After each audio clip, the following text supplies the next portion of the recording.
ذمہ داری تو آ جاتی ہے نا، وہ اس کے مسئول ہے آخرت میں۔ اس لیے حدیث شریف میں آتا ہے کہ بڑے بڑے حکمران قیامت کے دن غداروں میں شمار ہوں گے، اور ان کے بیک پر چوتڑوں پر جھنڈا لگا ہوگا، جو جس نے جتنی غداری ہوگی تو سب کہیں گے یہ غدار ہے، وقت یہ وہ ہے جس نے مخلوق خدا کے ساتھ غداری کی۔ جو اپنی اس ذمہ داری کے باوجود وہ اس کو لے کے نہیں چل رہا ہے اور منکر کو تبدیل نہیں کر رہا ہے جبکہ اس کے پاس اختیار ہے، تو وہ اس کا مسئول ہے۔ میں اور آپ دو درجوں میں ہیں، زبان سے تلقین کریں، نہیں تو دل میں برا سمجھا کر زبان سے کوئی نہیں مانتا، لیکن بدامنی کی کوئی میں اور آپ ہاتھ نہیں ہم جائیں جی کسی دکان کی توڑ پھوڑ شروع کر دیں، یا کسی کو ہم مارنا کسی کو کہیں کہ آپ مطلب یہ شروع کریں جو جی ایسا بغاوت کر- شروع کر دیں، یہ بالکل قطعاً اس کی اجازت ہے، شریعت مطالعہ بھی اس کی اجازت نہیں ہے، بغاوت کسی بھی اسلامی حکومت کے جی، خلاف۔ چاہے کوئی اسلامی حکومت کیسی بھی ہو، اس لیے کہ بدامنی جو ہے نا جی وہ بہت سے خیر کے کام روک دیتی ہے جو ہو رہے ہوتے ہیں۔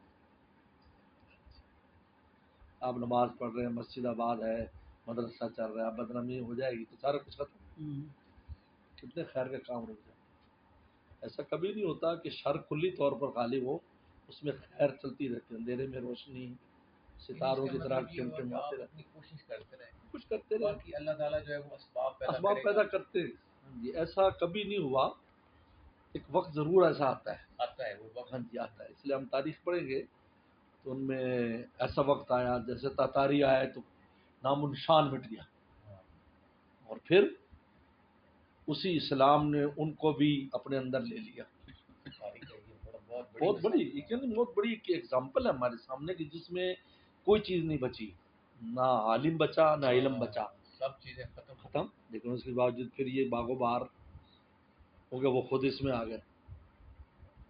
خود تیمور لنگ خود ان میں سے، بابر انہی کی اولادوں میں سے، سارے بڑے بڑے جن نے بڑے بڑے کارنامے اسلام میں انجام دیے، علم کی دنیا میں بھی، روحانیت کی دنیا میں بھی، حکومت کی دنیا میں، وہ سب ہمیں انہی کی اولادیں نظر آتی ہیں۔ خود بڑے کیا تھے ان کے، جیسے طائف میں بڑے کیا تھے،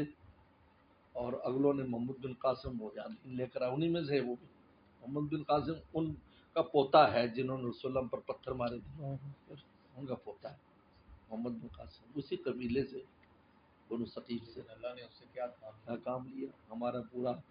جو ملتان تک کہتے ہیں آدھے بر صغیر میں ایمان ان کی وجہ سے آیا۔ اچھا ادھر آدھے میں جو آیا وہ بھی اسی قبیلے کے تھے، عثمان بن ابی العاص حضرت عمر رضی اللہ عنہ بھیجے تھے بمبئی میں، وہ ادھر سے لائے، وہ بھی اسی قبیلے میں سے تھے۔ ایک عرب تو کہتے تھے کہ یہ رسول اللہ صلی اللہ علیہ وسلم نے جو دعا کی تھی کہ اللہ ان کی اولادوں سے خیر، وہ کہا کہ وہ دعا بر صغیر والوں کے لیے لگ گئی، کہا کہ وہاں انہی لوگوں نے کام کیا۔ تو اس وجہ سے ایسا نہیں ہوتا کہ شر ہمیشہ رہے، ایسا نہیں ہوتا، ہاں غالب ہو جاتا ہے۔ قرآن نے خود میں مثال بیان کی ہے کہ پانی کے اوپر پتے اور جھاگ آ جاتی ہے اور پانی چھپ جاتا ہے، پھر ایک وقت آتا ہے وہ ہوا سے گل چڑھ جاتے ہیں پتے، ہوا جو ہے نا وہ جھاگ جو ہے نا وہاں سے اڑا دیتی ہے تو نیچے پانی پھر نکل آتا ہے، لوگ اس کو پیتے ہیں، جانور اس کو پیتے ہیں۔ اور میں یہ حق اور دین کی مثال ایسے ہے کہ اس پر عارضی غلبہ تو ہو سکتا ہے کسی کا، لیکن مستقل نہیں ہو سکتا، وہ پھر ایک وقت آتا ہے کہ وہ ختم ہو جاتا ہے، وہ پانی نکل آتا ہے، پھر لوگ اس سے پھر فائدہ اٹھاتے ہیں۔ ہمارے سامنے تاریخ میں جو کتنے واقعات ہوئے ہیں، لیکن الحمدللہ اسلام بھی اسی آب و تاب کے ساتھ ہے۔ مدینہ منورہ شریف میں ایسے حالات بھی آئے ہیں تاریخ میں کہ مسجد نبوی میں نمازیں نہیں ہوئی، تو عثمان غنی کی جب شہادت ہوئی 3 دن نماز نہیں ہوئی مدینہ شریف میں، دیکھو، لیکن کیا مدینہ کی آب و تاب ختم ہو گئی؟ وہ وقتی بات تھی، ختم ہو گئی، تو ایسے بادل سورج کے سامنے آ جاتے ہیں لیکن ان کو ہٹنا ہی پڑتا ہے، پھر سورج چمکتا ہے۔ اس لیے یہ جب ایسے حالات ہو تو جب شر کا راستہ جو نا جی خیر نہ بھی ہو تو شر کا راستہ روکے، تو اب سیاست میں جو ہمارا حصہ یہ کوشش وہ یہ ہے کہ شر کا راستہ اس کو کھلی چھوٹ نہ دی جائے، اگر کھلی چھوٹ دیں گے تو پھر خیر کا کوئی کام بھی نہیں ہو سکے گا۔ اسی مجبوری کے تحت جو ہے نا وہ دین والے اس نظام کا حصہ بنتے ہیں، اور ہم نے دیکھا کہ بہت سی ایسی چیزیں جب اسمبلی میں آتی ہیں تو کوئی 2-4 بندے بھی ہوتے ہیں بہتری ہو وہ بہتری ہو جاتی ہے، اور وہ کھل کر اپنا کفر جو ہے نا، جو وہ ان کے اندر ہوتا ہے، وہ باہر نہیں نکال سکتے، منافقوں کی طرح اندر اندر لیے پھرتے ہیں، ورنہ کھل کر کریں گے، کھل کے کہیں گے، اور کیا کر سکتے ہیں؟ لیکن یہ اللہ تعالیٰ کا ایک نظام ہے، چند لوگ بھی روک لیتے ہیں راستے، کیونکہ ایسے ہاؤس ہو اور اس میں ایک آدمی بات کرے، یہ ایک انسانی نفسیات ہے، یہاں پر 10-20 آدمی بیٹھے ہوئے، ایک آدمی بات کرتا ہے کوئی، اب سب چپ بیٹھے ہیں، تو یہی خبر جائے گی کہ بھئی یہ اس کی بات بھاری ہے، اگر ایک چھوٹا سا بندہ کہا کہ نہیں تو غلط کہہ رہا ہے، ایسے نہیں ہے، بالکل ٹھیک، تو یکدم تاثر ختم ہو جائے ماشاءاللہ ماشاءاللہ. یعنی جو بھی اپنا کردار وہاں رہ کے بھی یہ لوگ جا کے اپنا جیسے بھی ہے جتنا حصہ وہ لے ہم سکتے اس ہیں. کو بھی پریز کرتے ہیں، وہ پریز کرنا چاہیے، ان کو شاباش دینی چاہیے کہ وہاں کھلی چھوٹ نہیں دینی، کسی رستے میں کہیں شر کو کھلی چھوٹ نہ دیں، جو آپ کر سکتے ہیں آپ کرتے ہیں. آپ جہاں رکاوٹ بن سکتے ہیں وہاں رکاوٹ بن جائے، یعنی یہ آپ کا یہ کام ہے کہ یہ اب اتنا آپ کر سکتے آپ اتنا کر سکتے ہیں، آپ یہ نہ ہو، اس سے بہت فائدہ اور بہت خیر ہوتی ہے، کیونکہ خیر کے کام جو ہے نا وہ متاثر نہیں ہونے چاہیے، جو دائمی کام ہے، مسجدوں کی آبادی ہے،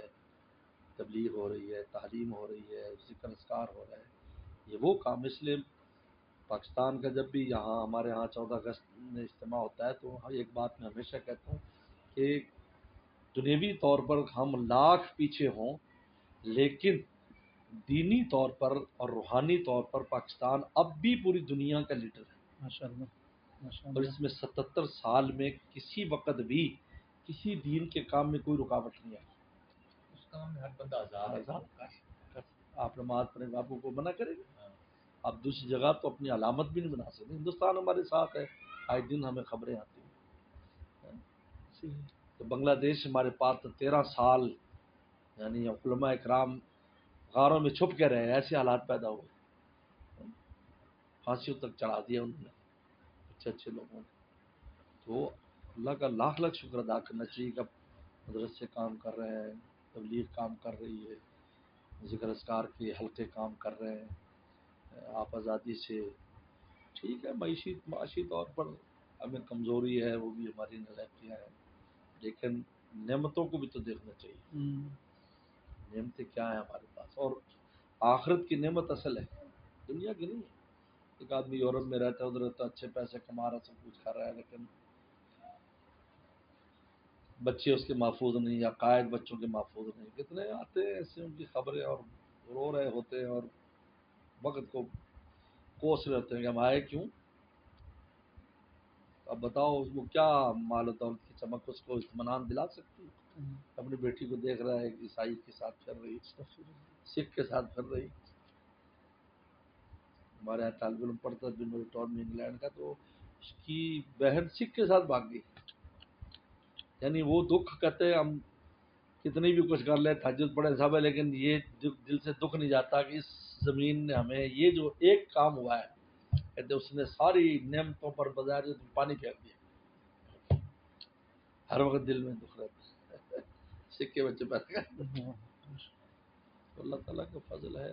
ہمیشہ مثبت چیزوں پر نظر رکھنی چاہیے کہ جو نعمتیں ہیں. حضرت صاحب ایک قرآن پاک میں ہے کہ